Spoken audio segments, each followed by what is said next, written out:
The key didn't turn. I stood on my own front porch on a cold Tuesday morning in March, and the key I'd used for over 20 years simply stopped working. I tried it twice, then a third time, pressing in slightly, the way you do when a lock is stiff in winter. But it wasn't the cold. The lock was brand new, brushed nickel, clean, no scratches yet. I could tell because the cream-colored paint around the deadbolt. The exact shade Otto and I had chosen together the summer we repainted the whole front of the house, had been scraped back just slightly to make room for the new plate. A small sticker near the handle said Iron Guard Security, and below that a date. Friday, February 28th. I had left Thursday morning. I set my bag down on the welcome mat. Mine, the one with the little yellow roosters my sister Eunice gave me as a housewarming gift 31 years ago. And I stood very still. At 68, I've learned that panic doesn't fix anything. It's just fear dressed up in a hurry. So I breathed. I looked at the house I'd paid off in full in 2011. And I asked myself, as calmly as I could manage, what exactly was happening here. I already knew the answer, but I called anyway. My son didn't pick up. I left a message with my voice steady, told him I was back a day early, told him the lock seemed wrong, told him there must be some kind of misunderstanding. Then I sat down on the porch steps, the steps Otto repointed with fresh mortar the spring before he was diagnosed, and I waited. Their car was in the driveway. A silver SUV, the one his fiancée had pushed him to lease 18 months ago. The curtains in the living room were drawn. A screen glowed faintly behind the fabric. Both of them were home. No one came to the door. People ask why I let things go on as long as I did. I understand the question. I've asked it myself, in the dark, more times than I care to count. But I want you to understand something first. Have you ever watched your own child? A person you brought home from the hospital in your arms. A person whose first steps you counted, one by one across the kitchen floor. Have you ever watched that person slowly drift away from you and known, deep down, that one wrong word said at the wrong moment might be the last thread that snaps? That was where I was. I wasn't weak. I was careful. There's a difference, even when it doesn't look like one from the outside. Otto died 4 years ago in the living room, watching the evening news. He went quietly, which was very like him. Otto never made a fuss about anything in his life, and he didn't make one at the end. We had 38 years together, most of them in this house, and I won't pretend the rooms didn't feel wrong without him. Big in the wrong places, quiet in the wrong ways. My son came down for the service and stayed a week, and then he went back to his life, and I went back to mine, which looked a lot like learning how to do everything alone without making it into a performance. My son had moved back to Ohio a few years after graduate school. He was doing well, good job, good apartment, a gym membership he used, and a social life he talked about in ways that made me understand I was not quite part of it. He met his fiancée at a company event. Things moved quickly. She was 34, worked in brand consulting, had a way of entering a room that suggested she'd already assessed it and made decisions. I told myself first impressions are unfair. I gave it a year and a half. Then came the call, a Sunday afternoon in late October, that particular tone in his voice I recognized from childhood. A little tighter, a little younger sounding. He'd been let go from his company, restructuring. His fiancée's contract work had slowed down. They were between leases and the new place wasn't available until April. It was November. Could they stay? Just a few months. Just until things sorted themselves out. I hesitated. Otto would have told me to sleep on it first. But Otto wasn't here, and my son was on the phone, waiting. So I said what I always say when he really needs something. Of course, come home. They arrived on a Saturday with a rented van, 6 suitcases between them, a ring light on a tripod, and a dog I had not been told about. A little terrier mix, she called him Croissant. I said nothing. My son hugged me at the door. His fiancée hugged me too. The kind of hug that starts before she's fully arrived and ends before she's quite left. More gesture than contact. Then she walked past me and looked at the walls. Great bones, she said, the way people say it when they mean the opposite. The first week was polite. She complimented the soup I made. She asked one question about my garden, and then didn't listen to the answer. She folded the throw blanket on the couch with a precision that told me it would never be where I'd left it again. The second week, things started moving. Otto's recliner, The big brown one he'd had before we were even married, disappeared from the living room while I was at my church group on Wednesday. I found it in the basement. She said it was blocking the natural sightline through the room. I went down that evening and sat in it in the dark for a while. I didn't say anything. My cookbooks came off the kitchen shelf. My red mixing bowl, the one I'd owned since 1987, the one my son used to lick the batter from when he was small, was moved to a cabinet behind the dish towels. It clears the counter, she explained. My son nodded. He was getting very good at that. She replaced my coffee maker, just bought a new one, and set mine in the recycling bin before I noticed it was gone. The new one made a sound like a jet engine and cost more than my first month's mortgage payment. She was plant-based, which meant the refrigerator changed slowly too. My butter got pushed to the bottom shelf. A label appeared on the crisper drawer. Not my name, not ours, just hers. I stopped eating breakfast in the kitchen. I did speak up. 3 times. The first time, gently, I asked my son to consult me before moving things. He said he understood. The next morning, my ceramic fruit bowl was in the garage. The second time, I told them both directly that this was still my home, and I needed to be treated as such. My son said, "Of course, Mom," and she turned back to her laptop without a word. The third time, I said plainly that things weren't working. She looked at me with a long, level, entirely unbothered look and said, "I think you might be having a hard time adjusting to shared space. That's really common." Then she smiled, and I stood in my own kitchen, 68 years old, and felt myself go slightly transparent. After that, I stayed quiet. Not because I had given up, because I still had the deed. I still had the utility accounts in my name. I was watching. I just didn't know how little time I had left to watch. I heard her on the phone one evening in late February. I was coming down the hallway for a glass of water. She was in the kitchen, back to me, voice low. "She's going to visit her sister next week," she said. A pause. "Thursday she's leaving. I'll get the locksmith and Friday." Another pause, a small laugh. "She won't make trouble, she never does. Trust me, I know this woman." I stood in the hallway and listened until she moved to the other side of the kitchen. Then I went back to my room and lay down on the guest bed. They had asked to use the master bedroom the first week.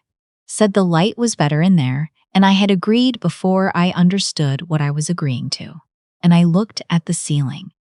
It was the same ceiling I'd looked at the night we brought my son home from the hospital. The same ceiling I'd stared at when Otto's doctor called with results. The same ceiling I'd watched go light on the morning after the mortgage was finally paid off, and I opened a bottle of something cheap and didn't care. I made a decision before sunrise. My sister Eunice really did need me. She'd had a knee procedure done and was managing alone, which was exactly like her, but I'd already planned to go down for a few days. I packed my bag Thursday morning, same as planned. I left a note on the kitchen counter with my return date. I smiled when I said goodbye. His fiancée told me to enjoy the change of scenery. My son squeezed my shoulder. I drove to Eunice's and said nothing. We watched old movies. We made soup. I laughed at her complaints about the physical therapist and agreed with everything she said. But part of me was 2 hours north the whole time, counting days. I came home Tuesday instead of Wednesday. I didn't call ahead. And that's how I ended up on the porch steps, with a key that no longer fit, and 2 people inside who already knew that. I spent 2 nights in my car. I want you to understand what that means at 68. The back seat isn't an option because your knees don't cooperate anymore. So you recline the passenger seat and pull your coat over yourself and sleep in 10-minute stretches until 4 in the morning. When you give up and drive to a gas station and use the restroom and buy a coffee that tastes like nothing in particular and sit under the fluorescent lights trying not to look like what you are, which is a woman who has been locked out of her own home by the people she let in. The young man at the counter was kind enough not to ask questions. I left him a good tip. Both mornings, I parked a block from the house before dawn. Wednesday, nothing. Thursday, she came out at 8 in a white bathrobe, holding a mug.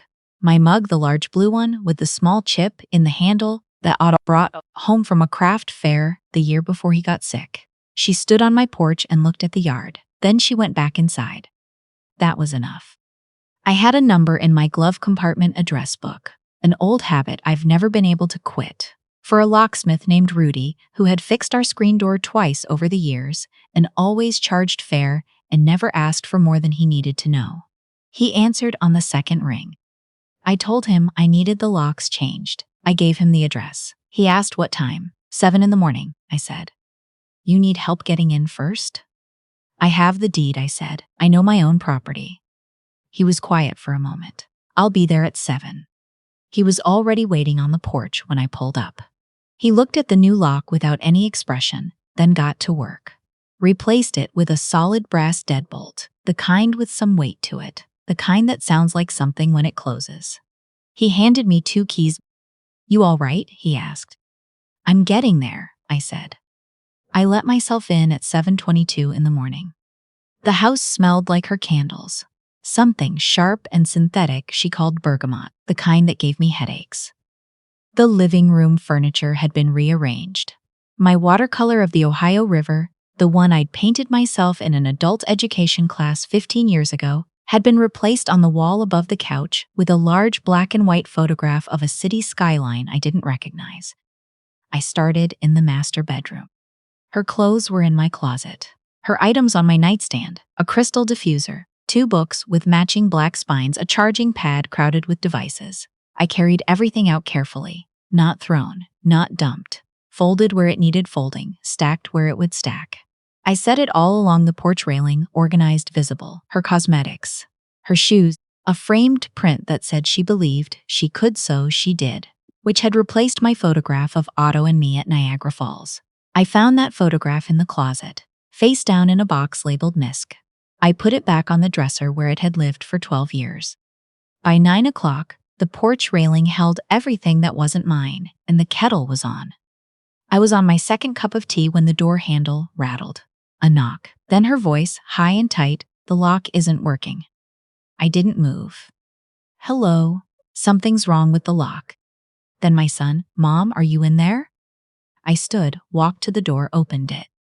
She had the controlled version of fury on her face, the one that wants to shout but has calculated that shouting won't land well. My son stood just behind her, hands in his jacket pockets, eyes moving between me and the row of her belongings along the railing. What is this? She said. Your things, I said. I've set them aside for you. You can't just. I can, I said. My name is on the deed, the utilities, and the 31 years of property tax records. The lock installed on Friday has been replaced. The new keys are mine. My son stepped forward. Mom, let's calm down and talk about this. I looked at him. Really looked.